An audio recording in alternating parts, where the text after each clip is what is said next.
Today, we are not trying to dupe any big box store decor, and we're not trying to make any unusable and unwanted, wasteful DIY thrift flips that we're not going to use in the future. And we're definitely not DIYing some neutral decor that would fit into a traditional farmhouse. Instead, we're going to attempt to create some really one-of-a-kind home decor pieces that might be mistaken for either mid-century or postmodern home decor. And I'm gonna do it by using a bunch of random pieces that I've picked up while secondhand shopping.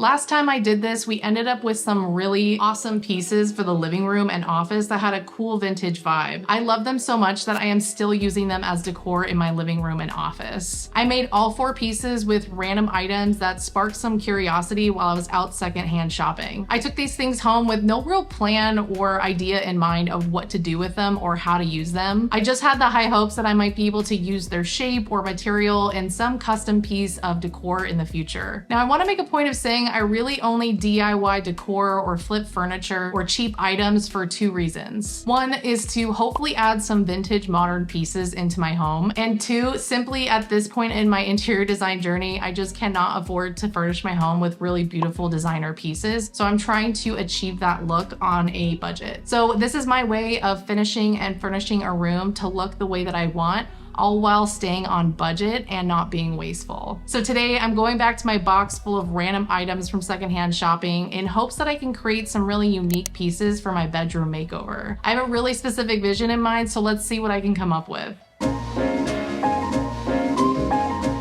So 2 pieces that I'm always looking for while secondhand shopping are lamps and clocks, because I think they're just a really interesting way to bring in style and personality, and they're also really sculptural as well. So this is the vessel I'm going to be using for this project to make my own lamp. So I found this really cool chrome kind of porcelain or ceramic vase at a thrift store for $9. And I've seen people use these diamond hole saw drill bits in order to drill into terracotta, porcelain, ceramic without breaking the vessel. So I got some of these on Amazon to try it out for the first time, and basically you just have to keep the area really wet. So I took it in the backyard and used the hose, and then tried to use this clamp and my feet on a piece of cardboard to keep it there while I was drilling. It was very difficult. If you ever want to do this, I highly suggest having a separate pair of hands, but for the most part it was pretty easy. I just made sure to keep water on it.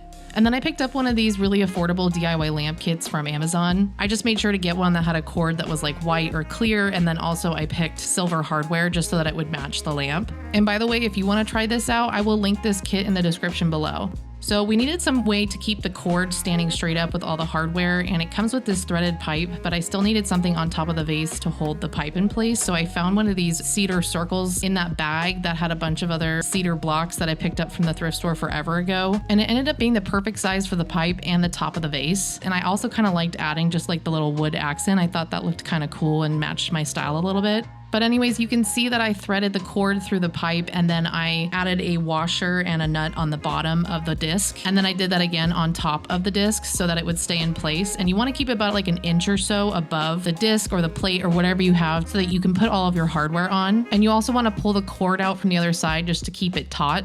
And then the next step was to lock in the saddle, which is this U-shaped thing on the bottom that holds the harp, which would hold the shade if I ended up wanting a shade with a finial. I'm not using one of those now, but I'm going to keep it on the lamp just in case I find a new shade for it. But the next step is to just screw this bottom piece on and then tighten the screw so it stays in place. And then you tie this UL knot. I think it's kind of like an electrician's knot, but basically it just keeps the cord from falling through so that it stays up above so that we can work with it. So the reason I really like this kit is because it comes with these little U hands on each side of the cord, and you just put it underneath the screw on either side and just tighten it. It was so easy. It's so much easier than having like a loose wire and having to wrap it around each screw. But this is the electrical part where it's going to respond to you twisting the switch. And then you just put this cover on top to keep the switch in place and to keep everything locked into that bottom piece. And once you're done, you just add your own shade and light bulb, and you have a completely finished DIY lamp that is totally yours.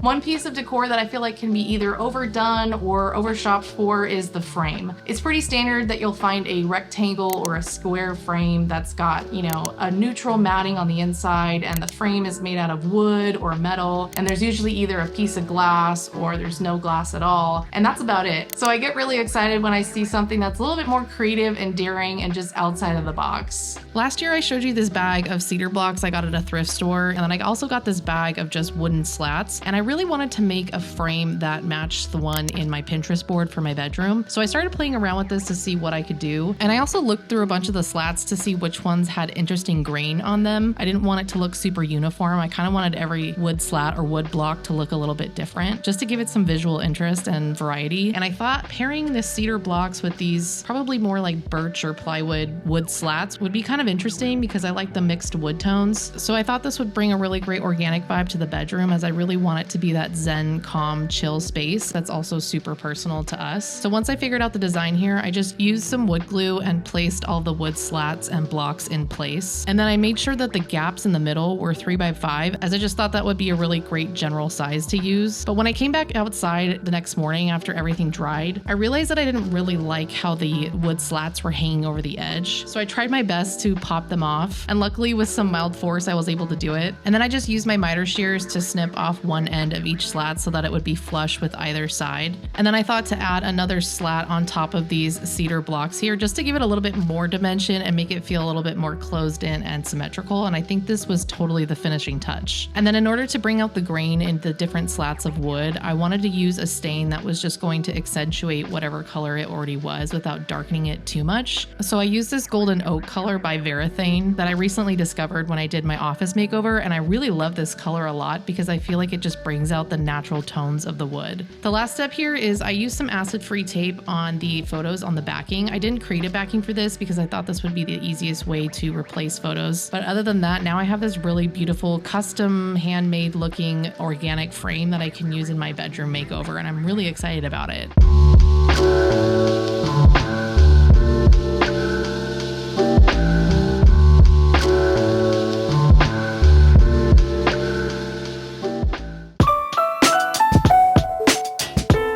So sometimes when I'm out shopping, I'm attracted to the most random things, and I just follow my gut and end up taking it home and putting it in my box because I know that I'll probably figure out something in the future. I just don't know when or how long it'll take me to figure it out. And these pieces that I'm about to show you are no different. I totally knew that there was something in there with the shape and style of these that could really work. So I've been holding on to these random things. I think they are actually ashtrays, but they could be like soy sauce containers. And then I also have this cool looking glass. It's plastic, and I like the way that it's ribbed, and I thought maybe I could switch these around so that it looked like a really interesting vase. I kind of like the clear side of it, but I also maybe wanted to color it, and so I found this metallic spray paint that's supposed to make it really shiny and chrome looking, and so far it looks really great. I kind of like the vibe that it gives off. It does seem like a little bit too clean of a chrome vibe, but when I compared it to this natural piece of metal on the ground here, it did actually look really similar. However, I wanted to add this satin clear enamel coat on top just to kind of maybe darken it up and kind of lessen the sheen just a bit, so it looked like a little bit more of a patinaed or tarnished metal. So I'm just using some E6000 glue to glue these two pieces together and just putting it on very lightly so it doesn't seep through the middle line here. And then I just added some to the edges of the bottom of the cup. And after putting it on like this with the base already being chrome, I kind of didn't like the clear because it looked a little bit too atomic, mid-century, or like space age. And so I also sprayed this with a layer of that metallic spray paint. And I thought it was kind of an interesting vibe. It kind of felt like some of the mid-century postmodern chrome decor that I collect on Pinterest, but I wanted to try to minimize the seam just a bit, so I just used some caulking, let that dry, and added another coat of spray paint. And I think it turned out to be a really interesting piece and looks kind of cool with some really interesting florals in it.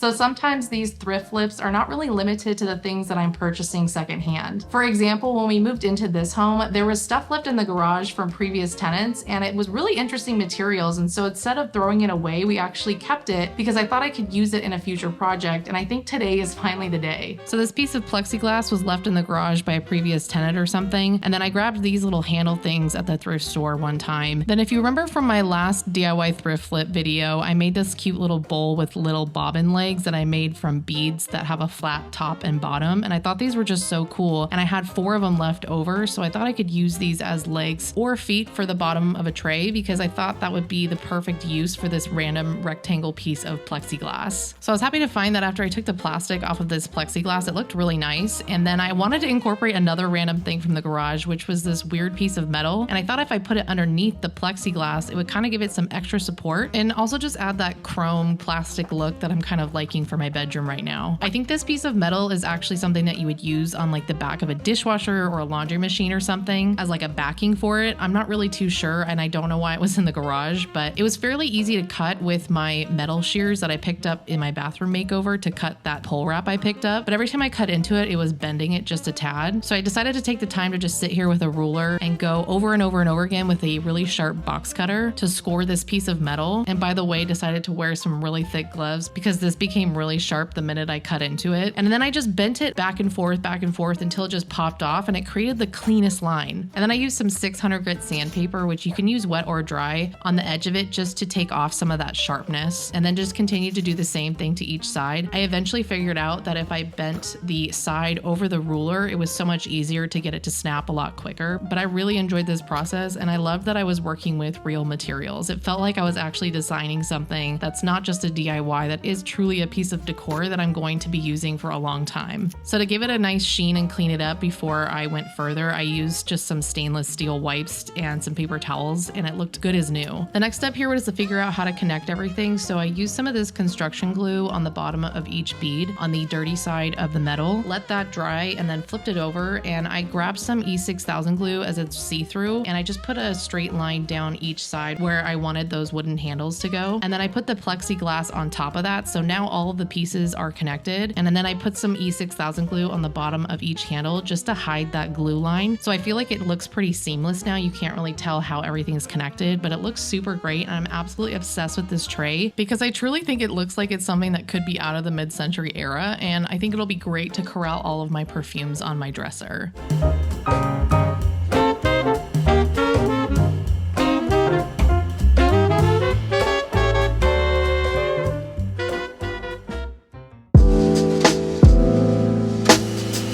Clocks are so great because they add just like a really fun pop of personality or color. They're great to mix into a gallery wall or just have as a sculptural piece on your bookshelf or your side table. I always find really fun ones that I love that are really vintage and cool, but I could never afford them. So I really wanted to try my hand today at making something that looks super designer and elevated on a really low budget. So I got this little cedar block from the bag of cedar blocks that I got at the thrift store a while ago. And then I found a bag of hooks that look like this at the thrift store as well. I don't know what they went to, but I did like the ends on them, so I just took those off, and I thought they would be great knobs, or in this case legs, for a little alarm clock that I wanted to create. So I picked up this DIY clock kit off Amazon, and it had really small hands, which is exactly what I was needing because this block is really small. And then it came with the mechanism that you can put on the back, so all I had to do really was find a drill bit as big as the stem in the center of the mechanism, and then find my center point on the block and just drill a hole right through it. And then I picked up this peel and stick wallpaper a while ago because it's chrome and I think it has a really realistic vibe to it, but I never had a chance to use it, so I thought I would use it here on these little legs that I want to use for the alarm clock. If I had chrome knobs for like a dresser or something, I would use those, but in this case I'm just using what I have. So in order to get the right size of paper for this so that it looks pretty clean and convincing that this is actually made out of chrome and not peel and stick wallpaper, I just did my best to create an accurate template, and then I put it back on a piece of paper to then cut out as a little template, and then I traced it on some new peel and stick wallpaper so I could cut these out really cleanly so that they would fit perfectly on the knobs.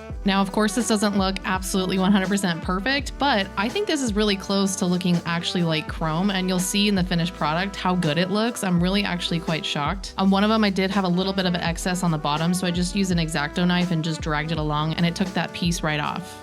And then as I was connecting these wood legs to this cedar block, I used wood glue and just lightly dabbed it here and then carefully placed the cedar block on top so that it was even. And I think this is just looking so cool already. But next step is to actually add the mechanism and the hands in here. So I actually spray painted the hardware with a silver metallic spray paint so that it looked a little bit more chrome. And then I also spray painted the hands red, as I really think a pop of red is a little bit more interesting than just the black hands. And then while I was waiting for that to dry, I just put some feed and wax on here to really condition the wood so that it would look a lot more cleaner and maybe just more higher end, I guess. The last thing to do was to just add the clock hands and the battery, as well as pick which second hand I wanted. And then I had a really beautiful custom clock that I can put on my bedside table.